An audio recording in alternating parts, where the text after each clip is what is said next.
오늘 우리에게 주시는 하나님의 말씀입니다. 신약 성경 디모데전서 6장 디모데전서 6장 3절에서 10절까지 신약 성경 341쪽입니다.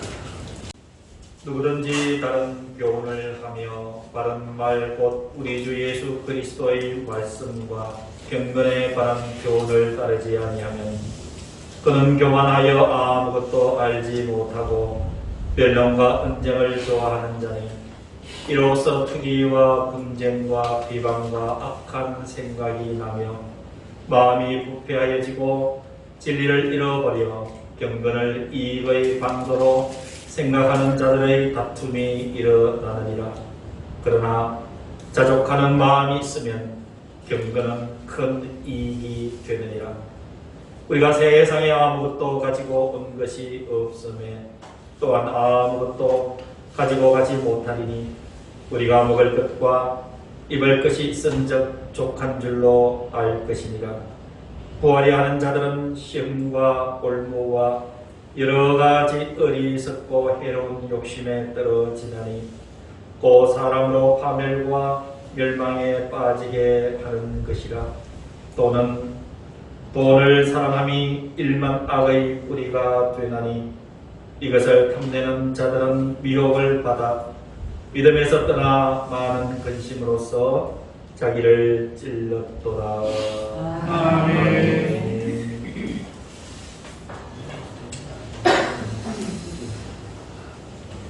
예수님이 우리의 예배 자리로 찾아오셨습니다. 그리고 저와 여러분들에게 말씀하여 주시기를 원하십니다. 주님께서 저와 여러분들에게 입을 여셨습니다. 그리고 지금 이렇게 말씀하고 계십니다. 3절에 보니까 누구든지 다른 교훈을 하며 바른 말 곧 우리 주 예수 그리스도의 말씀과 경건에 관한 교훈을 따르지 아니하면, 여러분 이 3절 말씀이 듣는 이로 하여금 때로는 부정적인 표현일 수도 있습니다. 그러나 이 말씀의 핵심은 예수님께서 내가 지금 하고 있는 이 말을 너희들 잘 듣고 따라와 줄래? 라고 하는 주님의 요구인 것입니다.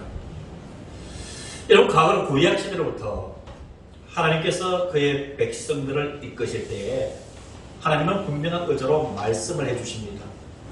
특히 여러분 구약 이스라엘 백성들을 이끄는 하나님의 지혜는 쇠마라고 하는 것입니다. 쇠마. 무슨 말이냐면 이스라엘 백성들이 가정을 이루고 자녀들을 출생하면 꼭 그 부모에게 쇠마 교육을 시켜라. 쇠마라고 하는 의미는 들으라 그 뜻입니다. 그러니까 부모들이 하나님의 말씀 곧 내 말을 들으라.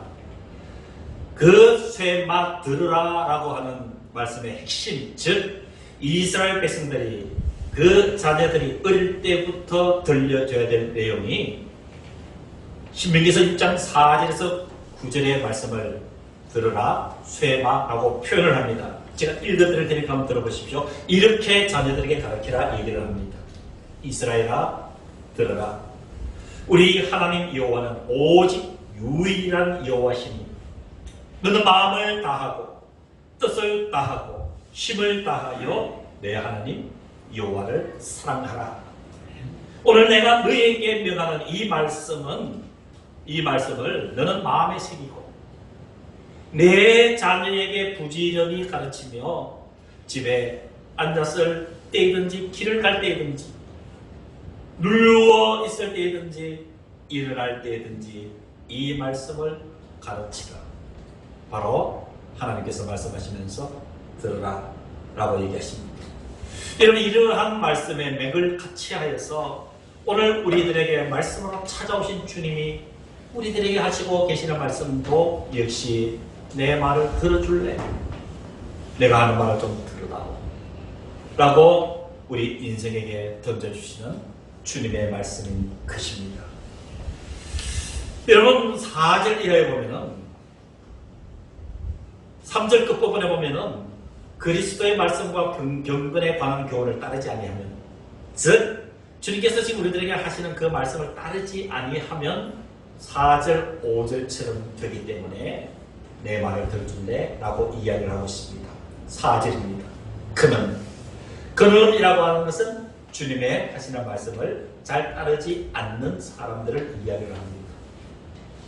그는 교만하여 아무것도 알지 못하고 변론과 은쟁을 좋아하는 자니 이로써 투기와 분쟁과 비방과 악한 생각이 나며 마음이 부패하여지고 진리를 잃어버려 경건을 이익의 방도로 생각하는 자들의 다툼이 일어나느니라. 이러한 주님께서 오늘 말씀하시는 이 말씀을 우리가 새겨 듣고 살지 못하면 결론은 모든 것이 잘못될 수가 있다.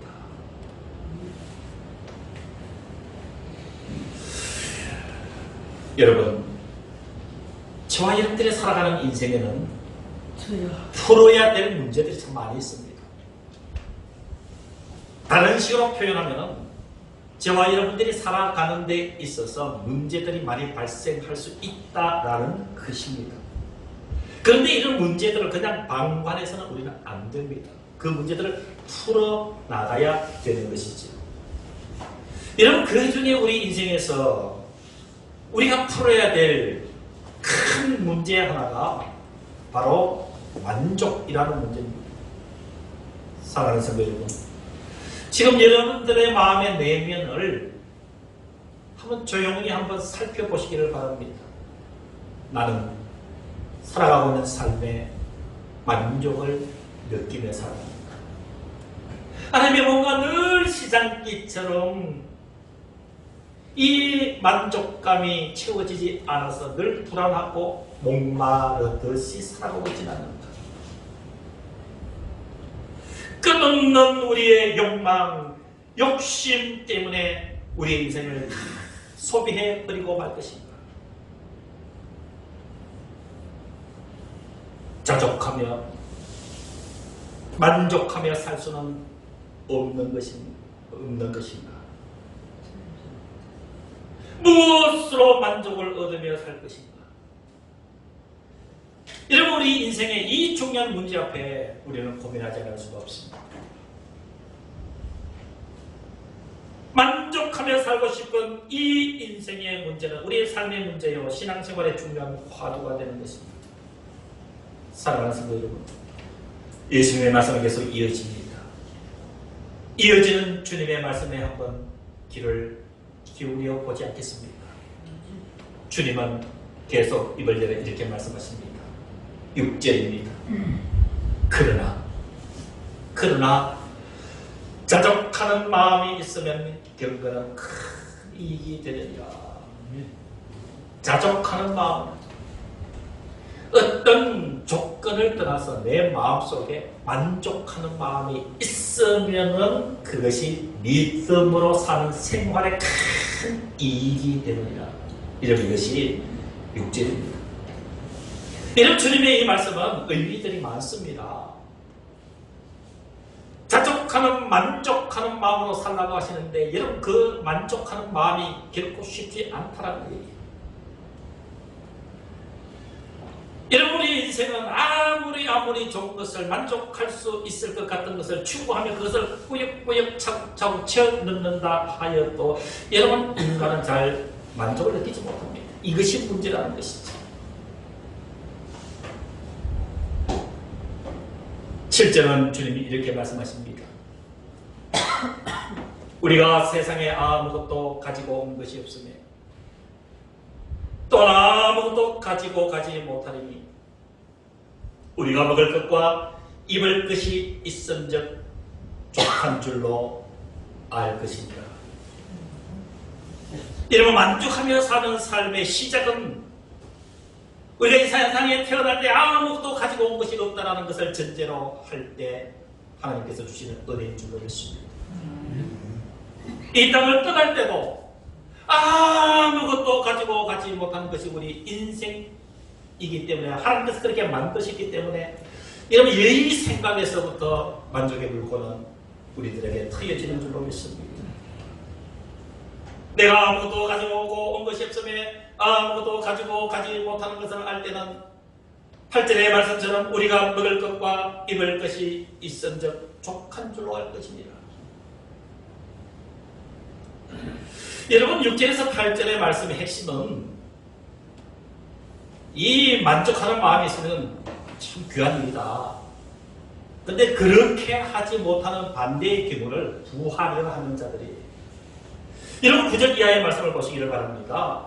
6절에서 8절까지의 이 상황을 모르고 살아가는 사람들을 일컬어서 9절에 구하려 하는 자들이라고 이야기를 합니다. 구하려 하는 자들은 시험과 올무와 여러 가지 어리석고 해로운 욕심에 떨어지나니 곧 사람으로 파멸과 멸망에 빠지게 하는 것이니라. 돈을 사랑함이 일만하게 뿌리가 되나니 그것을 탐내는 자들은 미혹을 받아 믿음에서 떠나 많은 근심으로써 자기를 찔렀도다. 여러분 이스라엘 사람들이 좋아하는 격언 혹은 속담 중에 이런 말이 있습니다. 이스라엘 백성들이 좋아하는 속담이에요. 가장 현명한 사람이 누군가? 가장 현명한 사람은 모든 사람으로부터 배우려고 힘쓰는 사람이다. 누구들을 만나더라도 배우려고 애쓰는 사람은 가장 현명한 사람이다. 이스라엘 백성들이 그렇게 생각한다는 거예요. 두 번째, 가장 강한 사람은 어떤 사람인가? 가장 강한 사람, 자신과의 싸움에서 이기는 자가 가장 강한 사람입니다. 여러분 자신을 이기기가 얼마나 힘듭니까? 전쟁이죠 이것은. 그래서 이스라엘 백성들은 가장 강한 사람은 자신과 싸워서 이길 수 있는 사람입니다. 세 번째 이스라엘 백성들이 생각하는 가장 큰 부자는 누군가? 가장 큰 부자는 내가 가진 것으로 만족할 줄 아는 사람이 가장 부자다. 이렇게 현명한 사람, 가장 강한 사람, 그리고 가장 부자는 누구인가? 이 이스라엘 백성들은 이렇게 정리하고 살아간다라는 것입니다. 여러분, 우리 스스로 묻습니다.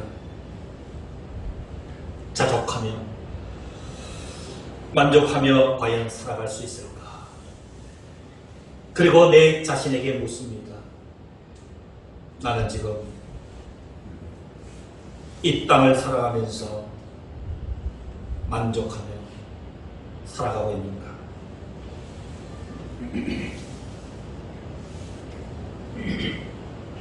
성경은 돈의 문제를 거론합니다. 10절에 보니까 돈을 사랑함이 일만하게 뿌리가 되나니 이것을 탐내는 자들은 미혹을 받아 믿음에서 떠나 많은 근심으로써 자기를 찔렀도다. 여러분, 우리 성도들은 돈에 대한 가치관을 분명하게 설정하고 살아야 됩니다. 돈, 이것은 악한 것이다, 잘못된 것이다. 이런 가치관은 믿음의 가치관이 아닙니다. 여러분, 성경에서 이 돈이라고 하는 것에 대해서 이렇게 설명합니다. 돈 자체는 악한 것이 아니다. 저와 여러분들이 살아가는데 삶의 한 도구로서 돈이 없으면 살 수가 없지 않습니까? 그러니까 돈 자체가 악한 것이 아니라, 그러나 그 돈을 우상시하고 그 돈에 욕심을 내고 그 돈에 인생을 걸고 그 돈에 탐욕을 품게 될 때 그 돈이 악을 발생하는 것이다. 악을 발생하는 것이다. 그래서 이렇게를 이야기를 합니다. 돈은 사랑의 대상은 아니다. 돈은 사랑의 대상은 아니다.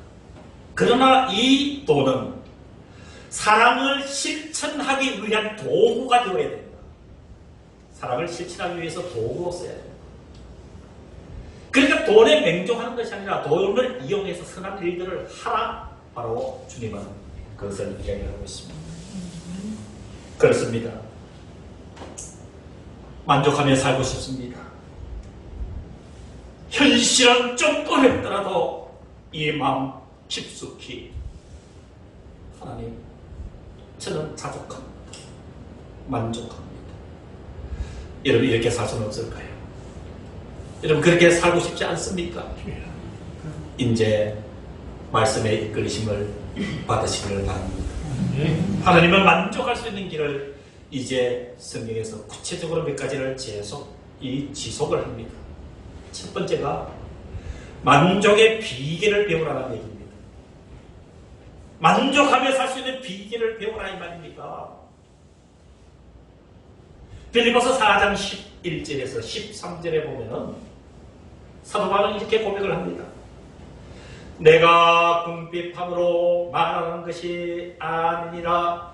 어떠한 형편이든지 나는 자족하기를 배웠노니, 어떠한 형편이든지 나는 만족하기를 배웠다라고 바울이 지금 이야기를 하고 있는 것이지. 계속해서 빌립보서 4장 12절에 이렇게 이어집니다. 나는 비천에 처할 줄도 알고 풍부에 처할 줄도 알아.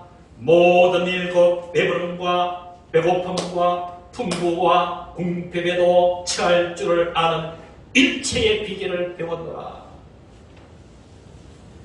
사도 바울의 고백이 뭡니까? 나는 천한 자리에서도 풍부함에 이를 때에도, 내가 배부를 때에도, 배고플 때도, 궁핍에도 그것을 처할 줄 아는 일체의 비결을 배웠다. 그 비결은 빌립보서 4장 13절을 우리가 잘 아는 내용입니다. 내게 능력 주시는 자 안에서 내가 모든 것을 할 수 있느니라. 우리에게 능력을 주시는 그분 안에서 우리가 모든 것을 할 수 있다. 그 모든 것 속에는 우리 인생이 들어있고, 우리의 삶의 지표가 들어있고, 우리의 삶의 현장이 들어있고, 그게 곧 만족의 비결이 있는 줄로 믿으시기를 간절히 축원합니다. 만족할 수 있는 비결은 능력입니다. 능력을 받아야 됩니다.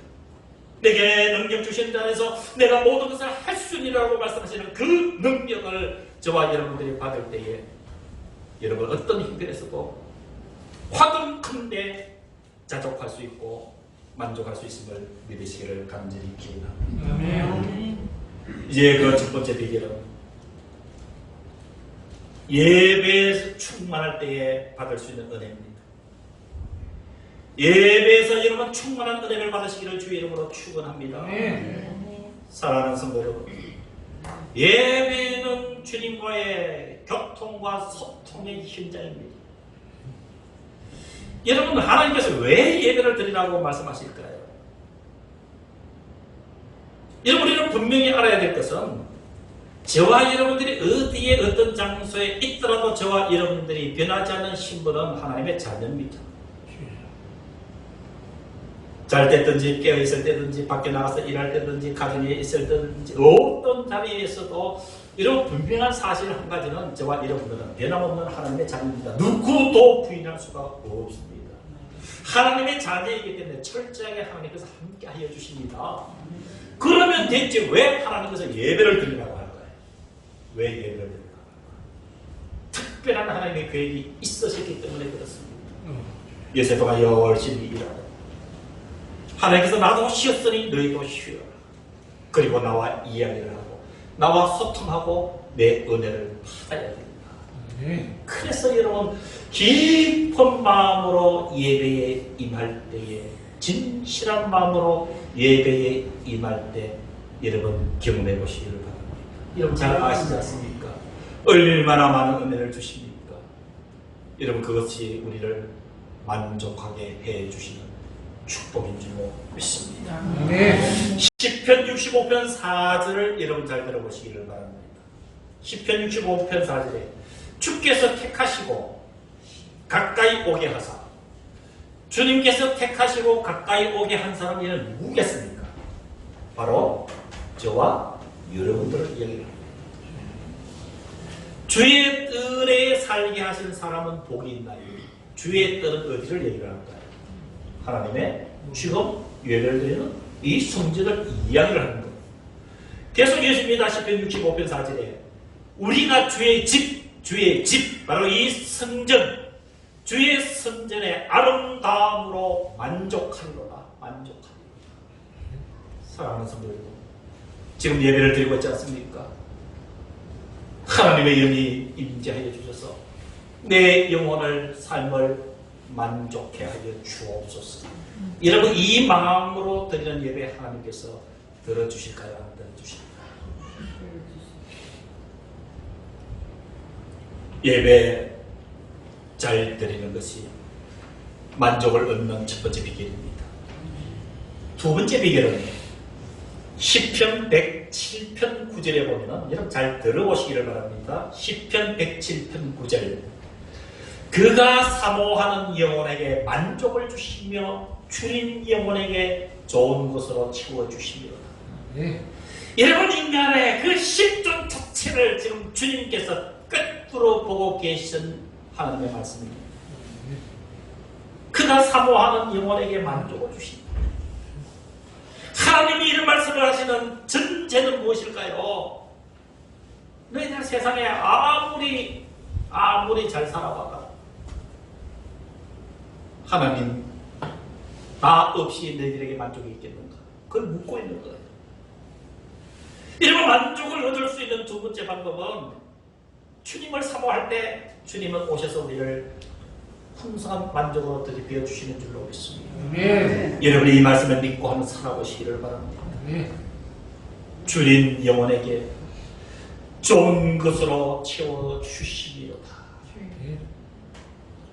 주님을 사모하는 거 어렵지 않습니다. 주님을 사모하는 것은 눈만 자주 감아보면 돼요. 눈만 자주 감아보면 돼요.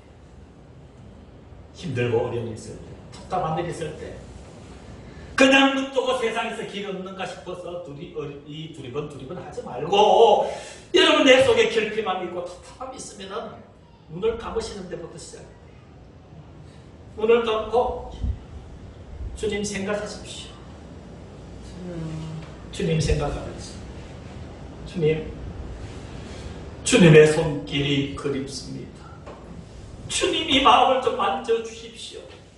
주님 오셔서 나의 삶의 길을 보여주십시오. 주님 외롭고 쓸쓸합니다. 내 마음 어루만져 주십시오. 눈을 감고 주님을 사모하십시오. 그가 사모하는 영혼에게 만족을 주시며 주님 영혼에게 좋은 것으로 채워주실 것입니다. 세 번째 방법은 말씀이 여러분 우리를 만족해 해 주십니다. 여러분에게 질문합니다. 여러분 말씀이 왜 우리를 만족해 해 줄 수 있을까요? 말씀은 누굽니까? 하나님이세요. 말씀은 하나님이시라 말씀이 육신이 되어 우리 가운데 거하시니 그가 예수 그리스도. 여러분 가슴이 흐럽고 마음이 텅 빈 같고 아무리 세상 것 쫓아다니면서 아무리 노력해도 채워지지 않는 우리의 내면 말씀으로 채워집니다. 인생의 흐름이 느껴질 때 그것을 극복할 수 있는 나만의 말씀을 한 가지라도 가슴에 품고 사시기를 바랍니다.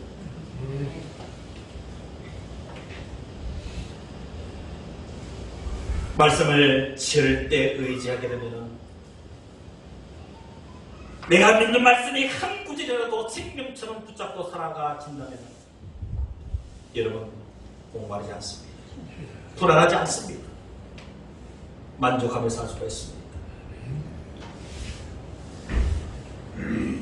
예를 들면 이렇습니다. 어려움을 당하고 극한 고통 속에 살아가는 사람들을 그리고 아주 결핍된 부족함 속에서 방황하는 사람들을 이렇게 세워주는 아주 말씀 중에서 말씀하는 절이 있어요. 두려움에 사로잡히거나 인생이 어려운 일이 있을 때에 가장 성경을 꺼내놓고 보고 그 말씀을 붙잡고 극복해낼 수 있는 하나님 주신 말씀이 있습니다. 우리 성도들이 아주 많이 보는 말씀이에요. 그게 이사야서 41장 10절이에요. 이사야서 41장 10절에 보면 이렇게 시작합니다. 두려워하지 말라. 내가 너와 함께 함이라. 놀라지 말라. 나는 내 하나님이 됩니다. 내가 너를 굳세게 하리라. 참으로 너를 도와주리라. 참으로 나의 의로운 오른손으로 너를 붙들리라. 완벽한 예수 그리스도의 십자가의 은혜와 하나님의 생명의 능력이 농축되어 있는 말씀 중에 말씀이 이사야서 41장 17입니다. 두려워하지 말라고 합니다. 누가 하시는 말씀이에요? 하나님. 내가 너와 함께 하리라 말씀해 주십니다. 누가 함께 해주신다는 말씀이에요? 하나님. 놀라지 말라고 이야기를 합니다. 놀라지 말라. 여러분, 저와 여러분들이 살다 보면 태연하게 살아가는 것 같지만은 솔직히 속을 들여다보면 깜짝깜짝 놀랄 일들이 얼마나 많습니다. 어떤 사람은 잘 나가도 깜짝깜짝 놀란대요. 염려가 근심 때문에. 자꾸 가슴이 약해져서 놀라게 되면 절대 만족함은 얻을 수가 없습니다. 하나님이 놀라지 말라. 나는 너의 하나님이 되리라. 여러분이 이 사실을 한번 붙잡고 묵상하면서 살아보지 않겠습니까? 두려워하지 말라. 내가 너와 함께함이라. 놀라지 말라. 나는 내 하나님이 되리라. 내가 너를 굳세게 하리라. 참으로 너를 도와주리라. 참으로 나의 이 의로운 오른손으로 너를 붙들리라. 여러분, 이 말씀 눈을 감고 묵상하면 절대 만족감은 하나님으로부터 우리에게 주어지는 것입니다. 고린도후서 3장 5절에 결정적인 말씀을 해주십니다. 이 만족은 세상이 주는 것이 아니라고 분명히 이야기를 합니다. 이 만족감은 물질이 주는 것이 아니라 세상의 그 어떤 것이 주는 것이 아니라 여러분 거기에 속지 마시기를 주의 이름으로 간절히 기원합니다. 고린도후서 3장 5절 우리가 무슨 일이든지 우리에게서 난 것 같이 스스로 만족할 것이 아니니 우리의 만족은 오직 하나님으로부터 나느니라. 우리의 만족은 오직 하나님으로부터 나느니라. 우리는 속지 말아야 됩니다. 인생의 만족이 세상 전체에 있는 것처럼 기웃거릴 때 우리는 숨는 것입니다. 열심히 살 때, 성실하게 살 때, 하나님 말씀 절대 의지하고 살 때 주의 이 말씀이 우리를 만족해 해주시는 줄로 믿습니다. 이 말씀을 읽어드리면 주님의 말씀을 전하고 마무리하려고 합니다. 절대 만족을 고백하는 이의 성경 시편 23편입니다. 이 시편 23편은 인생의 목마름을 이야기하는 사람이 아닙니다. 인생의 고통을 이야기하는 사람이 아닙니다. 인생의 불안정함을 이야기하는 것이 아닙니다. 하나님, 저는 만족합니다. 여호와는 나의 목자시니 내게 부족함이 없으리로다. 그가 나를 푸른 풀밭에 누이시며 쉴만한 물가로 인도하시는도다. 내 영혼을 소생시키시고 자기 이름을 위하여 의의 길로 인도하시는도다. 내가 사망의 음침한 골짜기로 다닐지라도 해를 두려워하지 않을 것은 주께서 나와 함께 하십니다. 주의 지팡이와 막대기가 나를 안위하시나이다. 주께서 내 원수의 목전에서 내게 상을 차려주시고 기름을 내 머리에 부으셨으니 내 잔이 넘치나이다. 내 평생의 선하심과 인자심이 반드시 나를 따르니 내가 여호와의 집에 영원히 살리로다. 우리 인생의 고민과 문제 중에 하나는 만족하며 사느냐 그렇지 못하느냐라는 문제 앞에 우리는 늘 살아가고 있습니다. 만족할 수 있습니다. 그 만족은 하나님께부터 말미암습니다. 기도하겠습니다. 이제는 우리 주 예수 그리스도의 은혜와 하나님 아버지의 크고 놀라우신 그 사랑하심과 성령 하나님의 교통교제 보호 감동 감하심의 역사가 34번째 주일 예배를 드린 사랑하는 성도들, 출타하는 성도들, 그리고 가정에서 함께 예배를 드리는 우리 모든 성도들의 심령 속에 이들의 영혼과 이들의 생명과 이들의 가정 속에 주님의 이 교회 위에 이제부터 영원토록 함께하여 주시기를 간절히 축원하옵나이다. 아멘.